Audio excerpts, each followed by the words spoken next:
Pero estas dos van a hacer dos cosas. Un movimiento que es de protracción, en el cual, en el cual durante la flexión, básicamente va a haber una, como dice acá, una flexión de C3 hasta C7, pero a nivel de la unión occipito cervical va a ser una extensión, o sea, va a ser lo contrario a lo que vemos en un movimiento de extensión o de retracción, donde el segmento subaxial va a ser de C3 a C7 y la flexión y va a haber flexión de la unión cráneo-cervical, ¿no?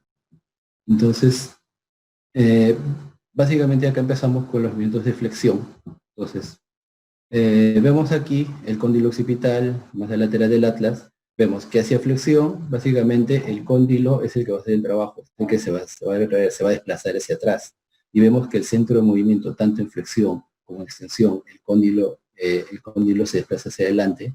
Vamos a ver que el centro de movimiento va a ser a nivel del hueso occipital, ¿no? El IRC es básicamente es el centro, el centro de rotación, ¿ya? El centro de rotación instantánea que lo define. El centro de rotación instantánea, como dijo en A, va a ser el hueso occipital, o sea, de la unión occipito-cervical va a ser básicamente el hueso occipital, pero de la unión C1 y C2 va a ser el atlas, la masa lateral del atlas, punto medio del atlas. ¿Sí? Seguimos viendo. Entonces, aquí hemos hablado de los movimientos de flexión y aquí vamos a hablar de los movimientos de rotación, ¿no? Básicamente, el movimiento de rotación, como se ha ido hablando cuando pusieron la anatomía, es esencialmente en C1 y C2. ¿Y esto por qué se va a dar? Se va básicamente por la apófisis odontoides, que va a ser el centro de rotación de este movimiento, ¿no? Sin embargo, vemos que aquí hay una amplitud de 25 grados a cada lado en la rotación. Esto, por ejemplo, cuando hay una rotación ya sea de la izquierda o hacia la derecha, vamos a ver que la distancia, ¿no? Entre la apófisis odontoide, o sea, la masa lateral, ¿no? Del atlas hacia un lado o hacia el otro lado, ya sea hacia la izquierda o hacia la derecha, va a disminuir esa distancia. Y cuando está en una posición neutra, esa distancia va a ser equidistante. Esto es importante, ¿por qué? Porque cuando uno toma unas radiografías transorales, que se llama, es importante medir esta distancia, porque esto nos va a indicar si hay una rotación excesiva o una subluxación, por ejemplo, un trauma, nos puede indicar que esta distancia no, o sea, la equidistancia en la distancia nos puede indicar eso, ¿no? Una subluxación. ¿Ya? De ahí vamos a la última parte, que sería ya básicamente el segmento subaxial, que básicamente va a tener igual los movimientos de extensión, de flexión, ¿no? Los movimientos de inclinación y los movimientos de rotación, ¿no? Dentro de la columna subaxial, básicamente, todas estas tres cosas importantes. Que C5, C6 es el segmento más móvil, ¿no? Y por ser el segmento más móvil, hablando de flexión y extensión, es donde más se da la inestabilidad degenerativa, ¿no? Otra cosa, que el segmento C7 y T1 va a ser el segmento menos móvil, ¿ya? Y hay que tener en cuenta aquí que el centro de rotación va a estar ubicado, en todos los casos de la columna subaxial, va a estar ubicado a nivel, en su punto anterior inferior de cada cuerpo vertebral subaxial. Sin embargo, hay ciertas consideraciones que a nivel de C2 y C3 se puede dar una anterolístesis fisiológica, que, que puede ser un desplazamiento de 2.5 a 3.5 milímetros, y en C3 y C7 una anterolístesis de 1.5 a 2 milímetros. Entonces, en una radiografía, cuando nosotros encontremos, ¿no? una de estas medidas, no es patológico. Sin embargo, cuando esa medida es mayor a esto, sí podemos hablar de una anterolistesis patológica, ¿no? Y bueno, básicamente es un tema complejo, pero voy a hacerlo un poco más amplio y algo que realmente nos sirva, ¿no? Una opinión, algo.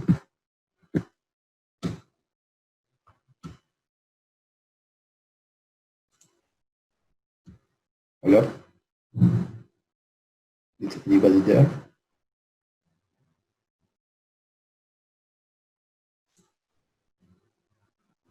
Sí, sí.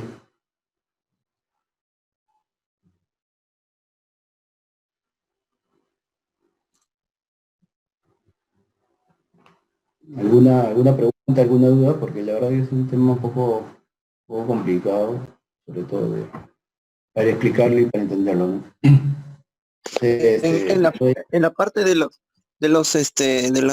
movimientos rotatorios ahí a nivel explicaste que digamos, a nivel de C1 y C2, ¿no? Ujú, Explicaste que ya, se estrecha, digamos, la distancia entre la apófisis odontoides y las masas laterales, ¿verdad?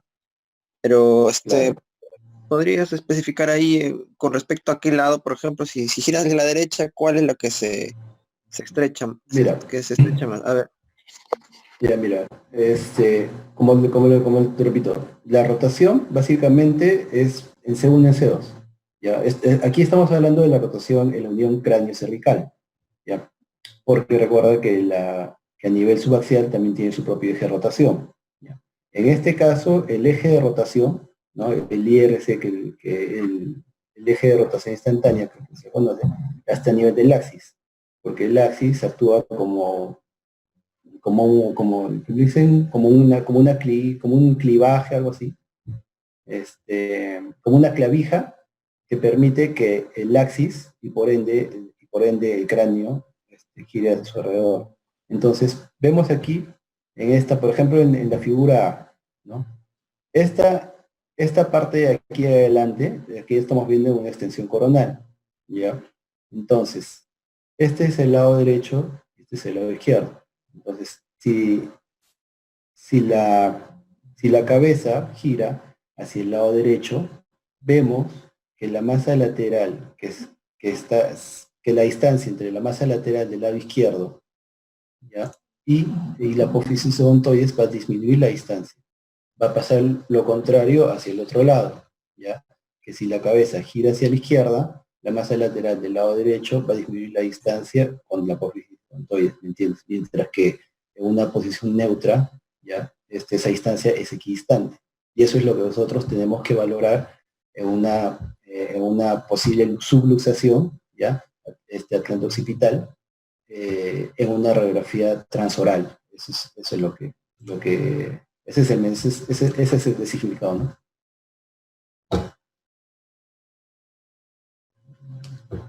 ¿Yo? Aló, sí, sí, André, me quedó claro. ¿Ya? Ya. Bacán. ¿Alguna otra? Gracias. Ahí, André, para un poco te hablo de la subluxación C1, C2, como tú has visto, hay una rotación de 25 grados como máximo, ¿no? En cada lado. Ujú. Pero más que la rotación entre C1 y C2, lo que hay en vez es el espacio odontoideo algo posterior. Normalmente en adultos es Ya. 3 centímetros y en niños hasta 5 milímetros, como sabemos, ¿no? Entonces, hay varios tipos de grados, ¿no? Si es más de 3 a 5, más de 5, más de 7, si no me equivoco, y el otro es cuando la apófisis odontoide está por delante del arco anterior.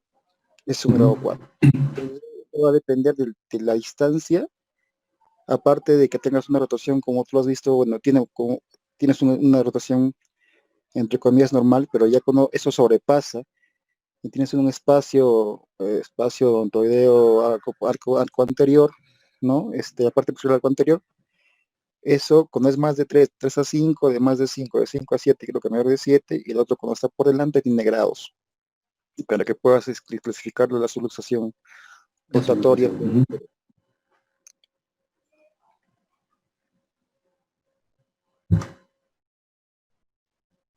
¿Hola?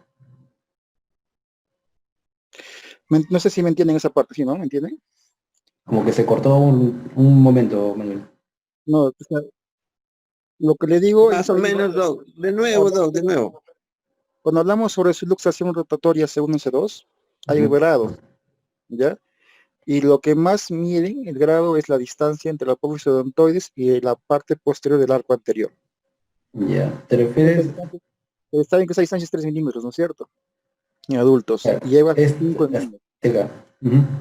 Entonces, esa distancia cuando va más creciendo, mayor, si no me equivoco, es de 5 a 7, mayor de 7, creo que 3 a 5, de 5 a 7 y mayor de 7, y la otra grado, o sea, sería un grado 1, grado 2, grado 3, y el grado 4 es cuando tú tienes, en este caso el profesor odontoide está por delante del arco anterior. Ese es un grado 4. Eso tiene, no recuerdo bien el nombre, tiene una clasificación sobre luxación, es un epónimo. Pero más o menos de esa forma mides también la subluxación C1, C2, ¿no? Para que puedas ver, son grados. El C1, C2, a veces el C1, C2 solamente muchas veces va a conservación y lo que es el 3, C4 va a cirugía, pues, ¿no? Eso también es, para eso también sirve esa parte, ¿no? Cuando tienes ese tipo de cosas. Claro que tienes que ver también lo que está indebne en este caso, el ligamento transverso, pues, ¿no? Que eso es lo principal. Pero eso es más o menos lo que te serviría en medidas, si quieres hacer medidas, la parte sobre la subluxación. Ahora, bueno, en la parte, a veces tenemos pacientes con enfermedad degenerativa, ¿no? Entonces, hay unas medidas en verdad en la parte cervical, ¿no? Que tenemos que ver, por ejemplo, en pacientes que cuando vamos a ver la terapia, por ejemplo, cuando tenemos una paciente que está con cifosis o con lordosis, y tenemos una mielopatía degenerativa por una compresión, ¿no? Multinivel, a veces tenemos la duda de ir por atrás o por delante, o por 360 grados, ¿no? Entonces ahí también tiene que ver mucho con la parte de la dinámica del cervical, ¿no?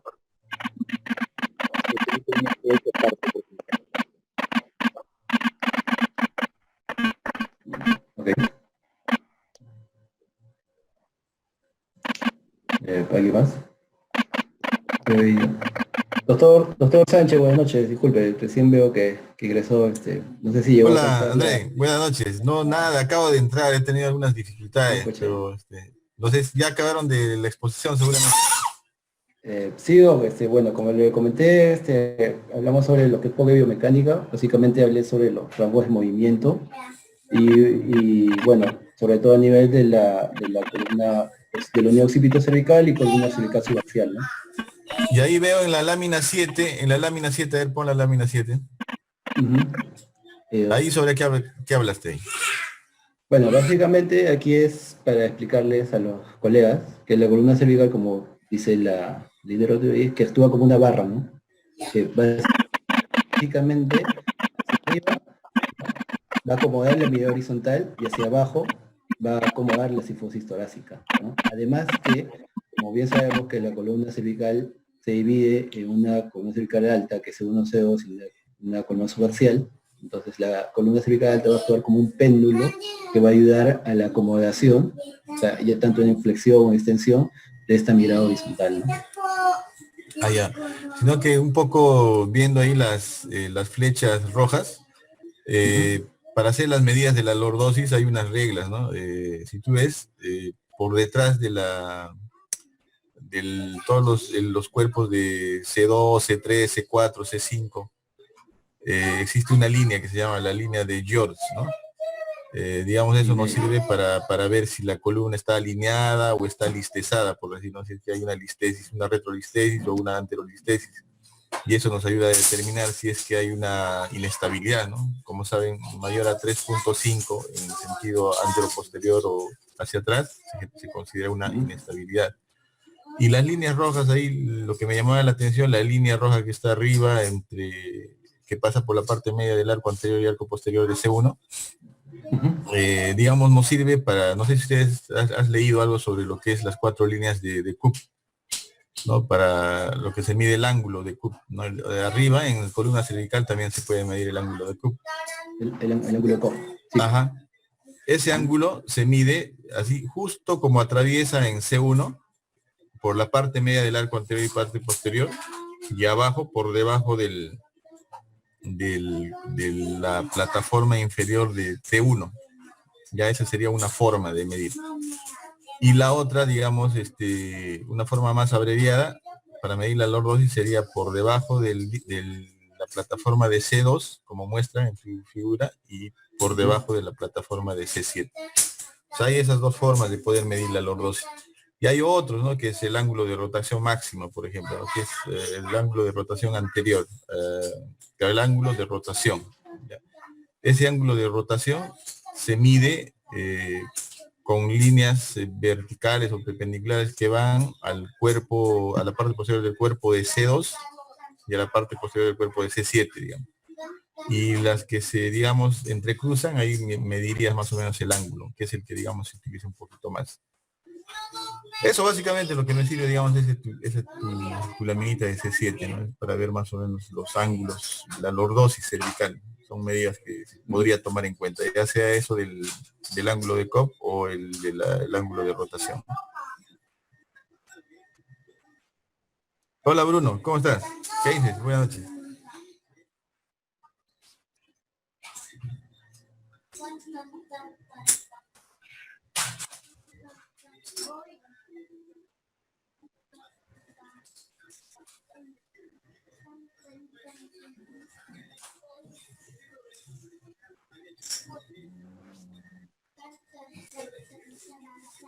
Claro, hay tres medidas, ¿no es cierto? Hay una que es la de las 4 líneas de Cobb, está el ángulo de rotación y está hay una medida donde se ve como la medida de la inclinación de T1, que digamos sería la que más ayuda. Claro, exactamente. Esa es para ver la curva, exactamente. Esa es la que tiene mayor validez, ¿no? El ángulo de inclinación con el T1 slope, ¿no es cierto? El T1 slope se saca y luego hay una tangente que baja. Y esa es la que se recomienda más, pero es algo complicado. Esas son, digamos, es más complicado. Ahora, de esas tres, la que recomiendan es la segunda, que sería el de la tangente posterior, ¿no es cierto? Que sería esas que van a ser el ángulo de rotación anterior. O sea, la que se mide por detrás de cada cuerpo vertebral. O sea, digamos, hay una línea que pasa por debajo, por detrás de la parte posterior de C7, de C6, de C5 y así. Y por segmento se van midiendo los dos. Eso, digamos, pero digamos, ya es un poco más complicado. Entonces, lo que se hace comúnmente por la facilidad, digamos, es el de Cobb, ¿no? Digamos, por facilidad.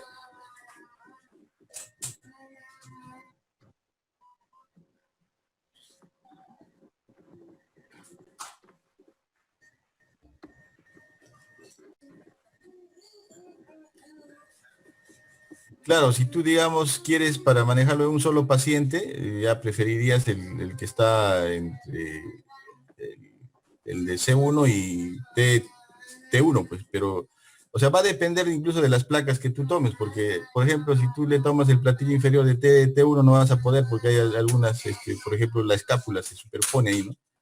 Entonces ahí va a ser el problema. Entonces, en esos casos, ya tendrías que acomodarte y utilizar el que va de la plataforma del platillo de C2 al platillo de C7. Claro, es un poco confuso. O sea, básicamente el que, digamos, está manejando actualmente desde a partir del 2010 hacia adelante es ese, el último para la inclinación de T1, ¿no? Es el que, digamos, se acomodaría mejor. Pero habría que ponerlo en práctica, pues, ¿no? Porque a veces solamente lo hacemos en teoría y generalmente no lo aplicamos. Entonces sería cuestión de empezar a aplicar en las placas que nosotros pidamos, ¿no? Ahora es lo mismo, ¿no? Ahora, si nosotros eso volcamos justamente conversando con André, volcamos a lo que es el equilibrio espino-pélvico total, digamos, general. Tenemos todos los parámetros espinales y los parámetros espinopélvicos, que es muy importante. Y nosotros, por ejemplo, en cirugía, actualmente no manejamos, o sea, no es costumbre nuestra. En el Perú, muy pocas personas manejan lo que son un balance sagital con parámetros espinopélvicos asociados. Entonces, por ejemplo, ¿no? En patología, hablando de patología lumbar, entonces a mí me gustaría también que revisen esa parte, justo conversé con André, porque va a depender de cómo manejemos nosotros los parámetros espinopélvicos para ver cuánto de lordosis tiene, cuánto de lordosis deberíamos ganar en un paciente, ¿no? Y por qué. Entonces ustedes se van a dar cuenta ahí, por ejemplo, cuando al paciente qué cirugía le debería convenir, ¿no? Porque muchas veces el problema de segmento adyacente superior es porque no se está logrando una buena, digamos, una buena alineación, un buen balance sagital, ¿no? Entonces, por eso es que no necesariamente se tiene que quedar solo en teoría, sino habría que aplicarlo. Entonces, ustedes como residentes, los residentes mayores, junto con los demás residentes, deberían ponerse, ¿no? Como tarea, ver pues si se puede aplicar o si pueden hacerlo ustedes la tercera opción que les he dicho, háganlo, pero háganlo ya de costumbre y se maneja eso mejor. Pero,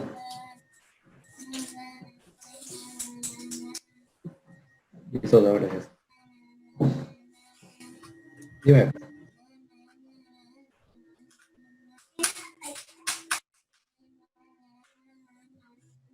Okay. Es hasta 50 grados, Brunito. Sí, aquí está. Es hasta 50 grados. Perdón, 15 a 30 grados, ¿ya? Pero aquí menciona 50 grados, es un error de 15 a 30 grados. La inclinación total es la inclinación que suman todos los ángulos de rotación en cada segmento, ¿no?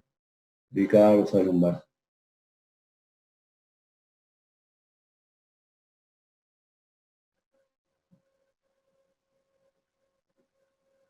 Ujú, claro. Ujú.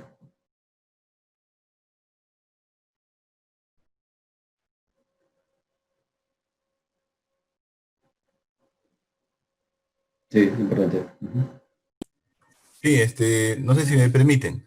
Lo que le entendí a Bruno es que estaba preguntando en qué porcentaje de rotación participa la articulación C1 y C2, ¿no? Es lo que más o menos estás preguntando, Bruno.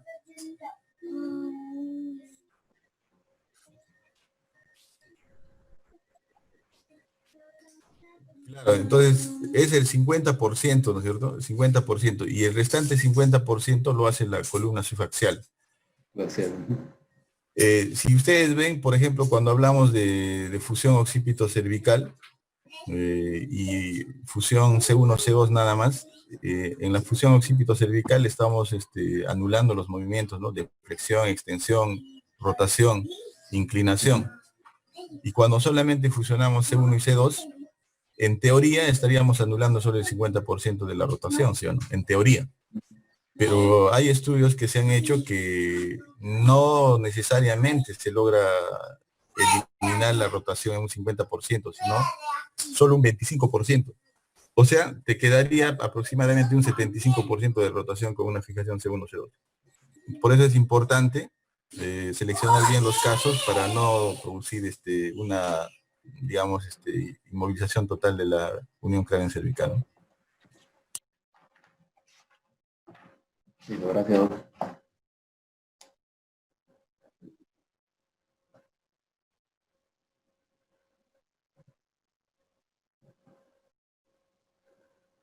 Así es, Bruno. ¿Quiénes están ahorita participando? Hay 7 participantes, nada más veo. Sí, no, bueno, para comentarle, esto es una iniciativa, ¿no? Que nace pues, de Bruno mío y también tenemos colegas del Hospital de la Policía. Entonces nosotros decidimos juntarnos y repartirnos los temas, ¿no? Igual como para confraternizar y intercambiar puntos de distintas realidades, amigo. Entonces, lo que estamos haciendo es que un día pone un colega de la policía y un día ponemos nosotros. Entonces, por sorteo nos ha tocado responder el día, bueno, el día de hoy así mismo. Sin embargo, para las demás posiciones obviamente se van a ir incorporando todo. Ok, André, ¿y mañana qué cosa van a exponer? ¿Sobre qué tema? Mañana que toca, Brunito, ¿tú tienes ahí el de esto? Creo que evaluación neurológica.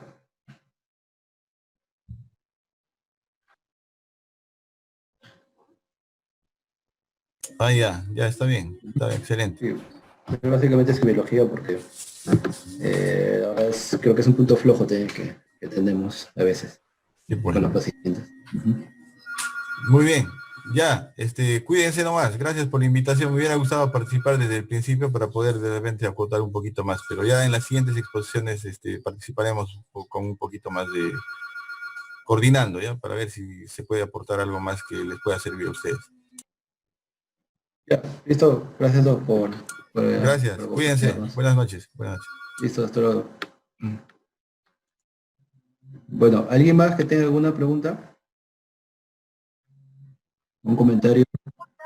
No, creo que ha estado todo muy claro, André, y muchas gracias también por la exposición. Ha sido bien, bien nutritiva. Y el apoyo también del doctor Sánchez, que genial su explicación.